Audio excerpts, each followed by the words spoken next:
Hello. അപ്പോൾ ഇന്നത്തെ വീഡിയോയിൽ നമ്മൾ റൊമാൻറ്റിക് ആൻഡ് വിക്ടോറിയൻസിൻ്റെ സെക്കൻഡ് സെമസ്റ്റർ MA ഇംഗ്ലീഷിൻ്റെ റൊമാൻറ്റിക് ആൻഡ് വിക്ടോറിയൻസിൻ്റെ കുറച്ച് ഷോർട്ട് ക്വസ്റ്റ്യൻസ് ഒക്കെയാണ് ഡിസ്കസ് ചെയ്യുന്നത്. നമ്മുടെ പ്രീവിയസ് ഇയർ പേപ്പറിനും അതുപോലെ തന്നെ നമ്മുടെ ടെക്സ്റ്റിൽ നിന്നും മോഡൽ ക്വസ്റ്റ്യൻസിൽ നിന്നും കളക്ട് ചെയ്തിട്ടുള്ള ക്വസ്റ്റ്യൻസ് ആണ് ഇൻക്ലൂഡ് ചെയ്തിട്ടുള്ളത്. അപ്പോൾ ഇത്രയും ദിവസം എക്സാമും കാര്യങ്ങളൊക്കെ ആയതുകൊണ്ടാണ് വീഡിയോസ് ഒന്നും ചെയ്യാതിരുന്നത്. നിങ്ങൾക്ക് എക്സാം വരുന്ന ടൈമിൽ തന്നെയാണ് നമുക്കും എക്സാമിൻ്റെ നോട്ടിഫിക്കേഷനും കാര്യങ്ങളൊക്കെ വരിക. അപ്പോൾ പിന്നെ അതിന് പ്രിപ്പറേഷൻ തുടങ്ങുമ്പോൾ വീഡിയോസ് ഇടാനൊക്കെ ലേറ്റ് ആവുന്നതാണ് കേട്ടോ. ഇനി എന്തായാലും വീഡിയോസൊക്കെ കറക്റ്റായിട്ട് ഇടാം. അപ്പോൾ നിങ്ങൾക്ക് യൂസ്ഫുൾ ആണോ അല്ലേ എന്നൊക്കെ അറിയിക്കാം. നിങ്ങളെ കമൻസൊക്കെ ഞാൻ കാണാറുണ്ട്. അപ്പോൾ ഒരുപാട് പേര് പറയുന്നുണ്ട് യൂസ്ഫുൾ ആണെന്നൊക്കെ. എനിക്ക് ഭയങ്കര ഹാപ്പിയാണ് അത് കേൾക്കുമ്പോൾ. അപ്പോൾ നമുക്ക് പെട്ടെന്ന് ക്വസ്റ്റ്യൻസും ആൻസേഴ്സൊക്കെ ഡിസ്കസ് ചെയ്യാം കേട്ടോ. അപ്പോൾ നമ്മുടെ ഫസ്റ്റത്തെ question write a short note on the industrial revolution. നമ്മുടെ ബ്ലോക്ക് 1 എന്ന് വന്നിട്ടുള്ളതാണ്. അപ്പോൾ നിങ്ങൾ ബ്ലോക്ക് 1 ഒന്നും ഒരിക്കലും സ്കിപ്പ് ചെയ്യരുത്. ഇപ്പോൾ നമുക്ക് കഴിഞ്ഞ എക്സാം വെച്ച് നോക്കുകയാണെന്നുണ്ടെങ്കിൽ ഒരുപാട് ക്വസ്റ്റ്യൻസ് ബ്ലോക്ക് 1 എന്ന് ചോദിച്ചിട്ടുണ്ട്. അപ്പോൾ അത് ഹിസ്റ്ററി പാർട്ടല്ലേ എന്നൊക്കെ പറഞ്ഞിട്ട് സ്കിപ്പ് ചെയ്യാൻ ചാൻസ് ഉള്ളൊരു ഭാഗമാണ്. ഞാനൊക്കെ അങ്ങനെ തന്നെയായിരുന്നു. ഫസ്റ്റ് പാർട്ടല്ലേ, ബാക്കി വർക്കൊക്കെ ഇമ്പോർട്ടൻസ് കൊടുത്ത് പഠിച്ചാൽ മതി എന്നുള്ളൊരു മൈൻഡായിരുന്നു. പക്ഷേ ക്വസ്റ്റ്യൻ പേപ്പറിൽ അധിക ക്വസ്റ്റ്യൻസും അവിടെ നിന്നാണ് വരുന്നത്. അപ്പോൾ അതുകൂടെ ഒന്ന് കൺസിഡർ ചെയ്യാം കേട്ടോ. അപ്പോൾ ഇൻഡസ്ട്രിയൽ റെവല്യൂഷൻ എന്ന് പറയുമ്പോൾ മെഷീനറീസും ഫാക്ടറീസും ഒക്കെ ഒരുപാട് ഗ്രോ ചെയ്തിട്ടുള്ളൊരു ടൈമാണ്. അപ്പോൾ നമ്മുടെ ഹാർഡ് വർക്ക് ഈ മെഷീനറീസും കാര്യങ്ങളൊക്കെ വന്നപ്പോൾ അത് റീപ്ലേസ് ചെയ്തു. ഈ transformed society, economy and literature by creating new social classes and urban life. നമ്മുടെ സൊസൈറ്റിയിലൊക്കെ ഒരുപാട് ചേഞ്ചസ് വന്നിട്ടുള്ളൊരു ടൈമാണ് ഇൻഡസ്ട്രിയൽ റെവല്യൂഷൻ കേട്ടോ. അപ്പോൾ ഇതിൻ്റെ ഡീറ്റെയിൽഡ് നോട്ട്സും കാര്യങ്ങളൊക്കെ നമ്മുടെ ടെക്സ്റ്റിലുണ്ട്. അപ്പോൾ ഒരു എസ്സേ ഒക്കെ ചോദിക്കുകയാണെന്നുണ്ടെങ്കിൽ എഴുതണം എന്നുണ്ടെങ്കിൽ നിങ്ങളൊന്ന് വായിച്ച് നോക്കുക. ഇവിടെ കുറച്ച് സിമ്പിളായിട്ടുള്ള ഒരു സെക്ഷനാണ് ഇൻഡസ്ട്രിയൽ റെവല്യൂഷനൊക്കെ കേട്ടോ. ദെൻ എലിജി എന്താണെന്നാണ് ചോദിച്ചിട്ടുള്ളത്. Elegy is a poem written to മോൺ the death of someone or to reflect on loss and sorrow. പറയുന്നുണ്ടെങ്കിൽ നമുക്ക് വിലാപകാവ്യം എന്നൊക്കെ പറയാം. ആരുടെങ്കിലും മരണത്തിനോ അല്ലെങ്കിൽ എന്തെങ്കിലും ഒരു ദുഃഖമൊക്കെ പോയിൻ്റ് ഓഫ് ചെയ്തിട്ടുള്ളൊരു വർക്കാണ് എലിജി. അപ്പോൾ next question theme of ode on a Grecian urn എന്നാണ്. അപ്പോൾ നിങ്ങളെല്ലാ പോയത്തിൻ്റെയും ഒരു തീം പഠിച്ചു വയ്ക്കുക. അപ്പോൾ ഇതുപോലെ 2 മാർക്കിനൊക്കെ ചോദിക്കുകയാണെന്നുണ്ടെങ്കിൽ എഴുതാമല്ലോ. അപ്പോൾ ഓഡ് ഓൺ എ ഗ്രേഷൻ ഏണിൻ്റെ തീം എന്താണെന്ന് ചോദിച്ചാൽ നമ്മുടെ ആർട്ടിൻ്റെ പെർമനൻസിനെ കാണിക്കുന്ന ഒരു പോയമാണ്. അപ്പോൾ നമ്മുടെ ലൈഫ് മോർട്ടലാണെന്നറിയാം. ഹ്യൂമൻ ബീങ്സും ഹ്യൂമൻ ലൈഫും ഒക്കെ മോർട്ടലാണ്. അത് ചേഞ്ച് ചെയ്തുകൊണ്ടിരിക്കും. ഈവൻ നമ്മൾ മരിച്ചു പോയി കഴിഞ്ഞാലും ഈ ആർട്ടും കാര്യങ്ങളൊക്കെ അതുപോലെ തന്നെ നമ്മുടെ വേൾഡിൽ എക്സിസ്റ്റ് ചെയ്യും. അപ്പോൾ ഈ ഒരു കാര്യമാണ് നമ്മുടെ ഈ ഒരു പോയത്തിൽ പറയുന്നത്. അപ്പോൾ ഞാനത് വായിക്കുന്നില്ല, ഇനി വായിച്ച് ടൈം കളയണ്ട. അപ്പോൾ നെക്സ്റ്റ് ക്വസ്റ്റ്യൻ എന്താണെന്ന് നോക്കാം. Ambiguity of my last duchess. In Robert Browning poem the duke's word suggest both admiration and cruelty. നമുക്കറിയാമല്ലോ പോയത്തിൽ ഈ എന്താ പറയുക, നമ്മുടെ ഡ്യൂക്ക് ആ പോർട്രേറ്റ് നോക്കിയിട്ട് അഡ്മയർ ചെയ്യുന്നുണ്ട്. അതുപോലെ തന്നെ അദ്ദേഹം പറയുന്നുണ്ട് ആ ഒരു ചിരി ഞാൻ മായ്ച്ചു കളഞ്ഞു എന്നും. കാരണം എന്താ, അവളെല്ലാവരുടെ അടുത്തും ചിരിക്കുന്നതുകൊണ്ട് അദ്ദേഹം കൊന്നു കളഞ്ഞതാണ്. തൻ്റെ അടുത്ത് മാത്രം ചിരിച്ചാൽ മതി എന്നുള്ള ആ ഒരു മൈൻഡിൽ. അപ്പോൾ അതേപോലെ നമുക്കതിൽ അഡ്മിറേഷനും കാണാം, ക്രൂവാലിറ്റിയും കാണാം. അതാണ് ആംബിഗ്വിറ്റി എന്ന് പറയുന്നത്. ഒരു ഡബിൾ സൈഡ് അങ്ങനെ വേണമെങ്കിൽ നമുക്ക് ഓർത്ത് വയ്ക്കാം കേട്ടോ. Then who is Beatrice in Shelley's the Cenci. അപ്പോൾ ബിയാട്രീസ് എന്ന് പറയുന്നത് സെൻസിയുടെ മകളാണ്. അവൾ ഒരുപാട് ക്രൂവാലിറ്റിക്ക് ഇരയായിട്ടുണ്ട് ആ വർക്കിൽ. ദെൻ ലാസ്റ്റ് അവൾ തന്നെ അവളുടെ അച്ഛൻ്റെ മർഡറിലും പങ്കാളിയാവുന്നുണ്ട്. അപ്പോൾ ഇതാണ് നമ്മുടെ ഒരു സെറ്റ് ക്വസ്റ്റ്യൻസ് കേട്ടോ. ഇനി നമുക്ക് അടുത്ത ക്വസ്റ്റ്യൻസ് എന്തൊക്കെയാണെന്ന് നോക്കാം. നിങ്ങൾക്ക് മനസ്സിലാവുന്നുണ്ടെങ്കിൽ എന്തായാലും കമൻറ്റ് ചെയ്യണം. അതുപോലെ തന്നെ നിങ്ങളുടെ ഫ്രണ്ട്സിനൊന്ന് ഷെയർ ചെയ്ത് കൊടുക്കണം. നെക്സ്റ്റ് ഈസ്തെറ്റിസിസം എന്താണെന്നാണ് ചോദിച്ചിട്ടുള്ളത്. ഇതും ബ്ലോക്ക് 1 എന്നുള്ളതാണ്. അപ്പോൾ എല്ലാ ടോപ്പിക്കിൻ്റെയും ഒരു ഷോർട്ട് നോട്ട് എഴുതി വെച്ചിട്ട് അത് പഠിക്കുക. അപ്പോൾ 2 മാർക്കിലോ 5 മാർക്കിലോ ഒക്കെ വരികയാണെന്നുണ്ടെങ്കിൽ നിങ്ങൾക്കത് എക്സ്പാൻഡ് ചെയ്ത് എഴുതാം. ഇനി എസ്സേ ആണെങ്കിൽ മേ ബി വർക്ക് വന്നിട്ടുണ്ടെങ്കിൽ നിങ്ങൾക്ക് എന്ത് ചെയ്യാം, വർക്കാണ് കൂടുതൽ സിമ്പിളായിട്ട് തോന്നുന്നുണ്ടെങ്കിൽ അത് എഴുതാം. അപ്പോൾ ഈസ്തെറ്റിസിസം എന്ന് പറയുന്നത് literary and artistic movement in 19th century that believed art should focus on beauty and pleasure rather than moral or political message.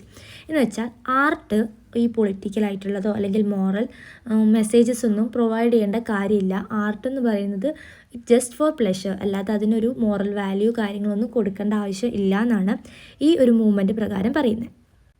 അപ്പോൾ അതാണ് ഈ എസ്തെറ്റിസിസത്തിൻ്റെ ഒരു ഷോർട്ട് ഫോം ആയിട്ടുള്ളൊരു definition.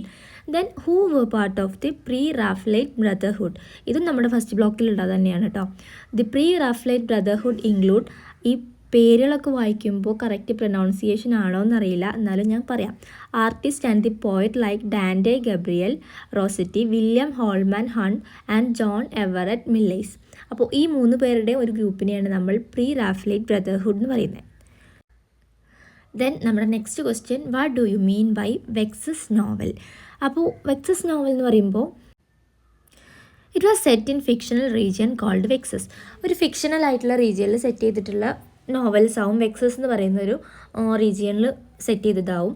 Then based on rural south west ഇംഗ്ലണ്ടിലുള്ള കാര്യങ്ങളാവും അതിൽ മെയിനായിട്ടും ഇൻക്ലൂഡ് ചെയ്തിട്ടുള്ളത്. Then what does the epigraph of dejection an ode deal with? നമ്മുടെ പോയം, ഒരു പോയമാണിത് കേട്ടോ. Then the epigraph shows Coleridge's feeling of inner sadness and loss of creative power setting the mood for the poem. ഇതിൻ്റെ detailed video നമ്മൾ ചെയ്തിട്ടുണ്ട്. അപ്പോൾ ആ ഒരു പോയത്തിൽ പറയുന്നത് എന്താ വെച്ചാൽ, പോയറ്റിന് തൻ്റെ ക്രിയേറ്റിവിറ്റി ലോസ് ആയിട്ടുണ്ട്. എന്തുകൊണ്ടാണ്? ഓവർ സാഡ്നെസ് കാരണം, അദ്ദേഹത്തിൻ്റെ ഡിപ്രസ്ഡ് സ്റ്റേറ്റ് കാരണം അദ്ദേഹത്തിന് ക്രിയേറ്റിവിറ്റി ലോസ് ആയി. അപ്പോൾ പറയുന്നത് എന്താ വെച്ചാൽ, നമുക്ക് എത്ര മനോഹരമായിട്ടുള്ളൊരു സിറ്റുവേഷൻ ആണെങ്കിലും നമ്മുടെ ഉള്ളിൽ ആ ഒരു ഹാപ്പിനെസ് ഇല്ലെങ്കിൽ നമുക്ക് ക്രിയേറ്റിവിറ്റി ഉണ്ടാവില്ല എന്ന് പറയുന്നത്. അപ്പോൾ ക്രിയേറ്റിവിറ്റി എന്ന് പറയുന്നത് നമ്മുടെ ഉള്ളിൽ നിന്ന് ഉണ്ടാവേണ്ട ഒരു കാര്യമാണെന്നാണ് നമ്മുടെ ഓഥർ ഈ ഒരു വർക്കിൽ പറയുന്നത്. Then why does the poet introduce the Grecian urn as a sylvan historian? അതെന്തുകൊണ്ടാണെന്ന് വെച്ചാൽ, ആ ഒരു ഏണ് കാണുന്ന സമയത്ത് നമുക്ക് പണ്ടത്തെ ആ ഒരു ഹിസ്റ്ററി, അവരുടെ കൾച്ചർ, അവരുടെ ലൈഫ് സ്റ്റൈലും കാര്യങ്ങളൊക്കെ കാണാം. കാരണം അതിലുള്ള പിക്ചേഴ്സ് അവരുടെ ലൈഫ് സ്റ്റൈലിനെ സിംബലൈസ് ചെയ്യുന്നുണ്ട്. Kate called the urn as a Sylvian historian because it tells stories of ancient life through its carved images like a silent history book. ആ ഒരു കുടത്തിൽ ഒരുപാട് പിക്ചേഴ്സ് അടങ്ങിയിട്ടുണ്ട്. ആർട്ട്, അതാണ് ആർട്ടിൻ്റെ പെർമനൻസ് എന്ന് പറയുന്നത്. അപ്പോൾ ആ ഒരു കാര്യം നമുക്ക് കാണുന്ന സമയത്ത് അവരുടെ റിച്വലിസ്റ്റിക് ആയിട്ടുള്ളതും അല്ലെങ്കിൽ അവരുടെ ലൈഫ് സ്റ്റൈലും കാര്യങ്ങളൊക്കെ നമുക്ക് ആ പിക്ചറിന് മനസ്സിലാവും. അതാണ് ഇതിൽ ഏണിനെ സിൽവിയൻ ഹിസ്റ്റോറിയൻ എന്ന് പറയുന്നത്. Then which is the setting of the first act of the importance of being earnest? The first act is set in Algernon Moncrief flat in London. അപ്പോൾ ഇതിൽ നമുക്കറിയാലോ ഒരു ഐഡൻറ്റിറ്റിയുടെ പ്രശ്നമൊക്കെയാണ് അതിൽ പറയുന്നത്. ഐഡൻറ്റിറ്റി ക്രൈസിസ് എന്നല്ല, ഡബിൾ ഐഡൻറ്റിറ്റി വരുന്നുണ്ട് ജാക്കിനൊക്കെ. നമ്മൾ അതിൻ്റെ വീഡിയോ ചെയ്യുന്ന സമയത്ത് പറയാം കേട്ടോ. അപ്പോൾ ഫസ്റ്റ് ആക്ട് എവിടെയാണ് സെറ്റ് ചെയ്തിട്ടുള്ളത്? ആൽഗർണൺ മോൺക്ലിഫിൻ്റെ ലണ്ടനിലുള്ള ഫ്ലാറ്റിൽ വെച്ചിട്ടാണ് ഫസ്റ്റ് ആക്ട് സെറ്റ് ചെയ്തിട്ടുള്ളത്. Then who is the missing baby in the importance of being Ernest? The missing baby was Jack വർത്തിങ് who was found in A hand bag at Victoria station. അപ്പോൾ അത് നമ്മുടെ climax സീനിലാണ് ആ ഒരു baby ആരാന്ന് പറയുന്നത്. അതാരായിരുന്നു? Jack തന്നെ ആയിരുന്നു. അപ്പോൾ നമ്മുടെ next question, features of decadent poetry ആണ് ചോദിച്ചിട്ടുള്ളത്. അപ്പോൾ decadent poetry focuses on beauty, art for art sakes, നമ്മുടെ ഈസ്തെറ്റിസിസം പോലെ, and often explores themes of decay, artificiality and sensual pleasures. അപ്പോൾ ഇത്രയാണ് നമ്മുടെ ഡീക്കേഡൻ പോയട്രീസിൻ്റെ features. Then what is a problem play? Problem play deals with serious social and moral issues and present them through realistic situation often without easy solution. നമ്മുടെ സൊസൈറ്റിയിൽ, അന്നത്തെ സൊസൈറ്റിയിൽ നിലനിന്നിരുന്ന ഇഷ്യൂസൊക്കെ അതുപോലെ റിയലിസ്റ്റിക് ആയിട്ട് പോർട്രേ ചെയ്യുന്നതായിരുന്നു ഈ പ്രോബ്ലം പ്ലേ എന്ന് പറയുന്നത്.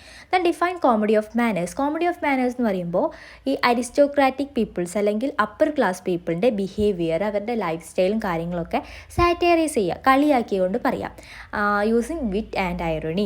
The play that satirises the manners, customs and social behaviour of upper class using wit and irony. അതാണ് comedy of manners. Then what is a Gothic novel? A Gothic novel mixes horror, mystery and romance often set in dark castle or ruin that with supernatural or terrifying event. അപ്പോൾ എന്താണ് mix ചെയ്യുന്നത്? It mixes horror, mystery and romance. And അതിൻ്റെ settings എവിടെയാണ്? Dark castles with supernatural or terrifying events. അപ്പോൾ ഇതാണ് നമ്മുടെ Gothic നോവലിൻ്റെ ഒരു സ്പെഷ്യാലിറ്റി എന്ന് പറയുന്നത്. Then which rhyme scheme is set used in ode to a skylark? Ode to a സ്കൈലാർക്കിൻ്റെ റൈം സ്കീം, എല്ലാ പോയത്തിൻ്റെയും റൈം സ്കീം, തീം കാര്യങ്ങളൊക്കെ നിങ്ങൾ നോക്കി വയ്ക്കുക. അപ്പോൾ അതിൻ്റെ റൈം സ്കീം ചിലപ്പോൾ നമ്മുടെ ടെക്സ്റ്റിലുള്ളതിന് ചില വ്യത്യാസങ്ങൾ കാണാറുണ്ട്. ഞാൻ ഏതൊക്കെയോ 1-2 നോട്ടീസ് ചെയ്തിരുന്നു. അപ്പോൾ നിങ്ങളത് എന്ത് ചെയ്യുക, അങ്ങനെ എന്തെങ്കിലും ഒരു കൺഫ്യൂഷൻ വരികയാണെങ്കിൽ ഗൂഗിളിൽ ഒന്നുകൂടെ ചെക്ക് ചെയ്തിട്ട് പഠിക്കുക കേട്ടോ. Then the rhyme scheme is ABABB in each stanza. ഇനി ഈ സെക്ഷനിലെ ലാസ്റ്റ് ക്വസ്റ്റ്യൻ എന്താണെന്ന് നോക്കാം. What is portrait on the wall in Robert Browning's my last duchess? അപ്പോൾ അത് ആരുടെ പിക്ചർ ആയിരുന്നു എന്നാണ് ചോദിച്ചിട്ടുള്ളത്. ഡ്യൂക്കിൻ്റെ ലാസ്റ്റ് ഡച്ചസിൻ്റെ പിക്ചറാണ്. It is a portrait of duke's last duchess painted by Fra Pandolf. അപ്പോൾ ഇത്രയാണ് നമ്മുടെ ഷോർട്ട് ക്വസ്റ്റ്യൻസ് വന്നിട്ടുള്ളത്. ഇനി പാരഗ്രാഫ് ക്വസ്റ്റ്യൻസ് ഒക്കെ നോക്കാം കേട്ടോ. നമ്മുടെ നെക്സ്റ്റ് വീഡിയോസിൽ ചെയ്യാം.